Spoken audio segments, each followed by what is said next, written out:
Dick Durbin says you're at war with Islam. No, I think radical Islam is at war with the United States.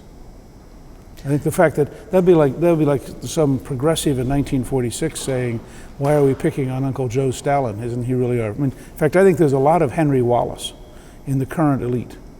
And imagine, I've thought about writing a novel someday about Henry Wallace staying as vice president and his refusing to believe anything bad about the Soviet Union. Go back and look at 1946 and ask yourself, if the government had made it wrong to describe communism and had said you cannot explain any spy in the US with the term communist, you can't explain any movement in Western Europe with the term communist, you can't explain the intentions of the Soviet Union with the word communist, how would you have designed the Cold War? And that's how bad it is. I would say to Durbin that he is working with the most pro-Islam administration in American history, and that the Obama administration finds virtually every excuse to apologize, to excuse, to ignore, to avoid. Now, why is it that the army burning Bibles in 2009 doesn't deserve an apology? Because after all, those were only Bibles. But the second, political prisoners who are Muslim abuse the Quran by using it to deface it, to send secret messages. Suddenly we should be apologizing because their extremists were using the Quran.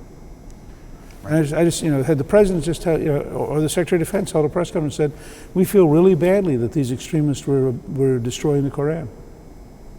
You'd have had a whole different conversation. Mm-hmm. In 2008, Barack Obama campaign running ads in Alaska saying we needed to further develop the Alaska pipeline into the continental United States, that his policies would help bring down gas prices. Now he's saying there's nothing he can really do to bring down gas prices. Stephen Chu, the Secretary of Energy, says we really need European level gas prices, which are even higher than our high prices right now. What would you say to the president about policies to bring down gas? Well, I would start at first of all, this is a man who ran in 2008 on the slogan, "Yes, we can," and who's going to run in 2012 on the slogan, "Why we couldn't."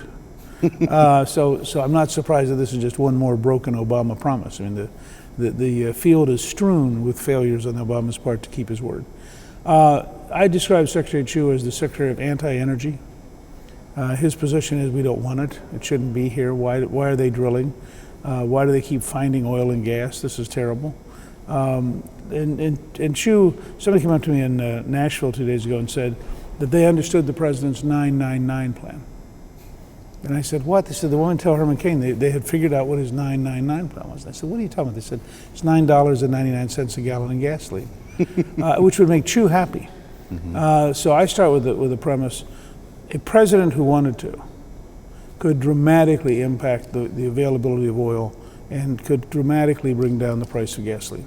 Ronald Reagan took Jimmy Carter's daily gas rationing. Young people don't remember this, but you used to, under Jimmy Carter, you actually could only buy gas every other day based on the last number of your license plate.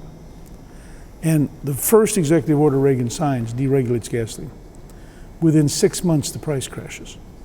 When George W. Bush announced in the summer of 2008 that he was withdrawing the presidential order that blocked the development of offshore oil and gas, the price of oil dropped $9 that day. So, the idea that the president can't have an impact, that there can't be something positive done, is just wrong. I've been advocating $2.50 a gallon gasoline because somewhere between $2 and $2.50 a gallon is actually the stabilizing price for the amount of capital investment you need in order to produce gas in more complex fields. There's no question that North Dakota, for example, is more complicated than the original Texas fields where you just had gushers coming straight up out of the ground.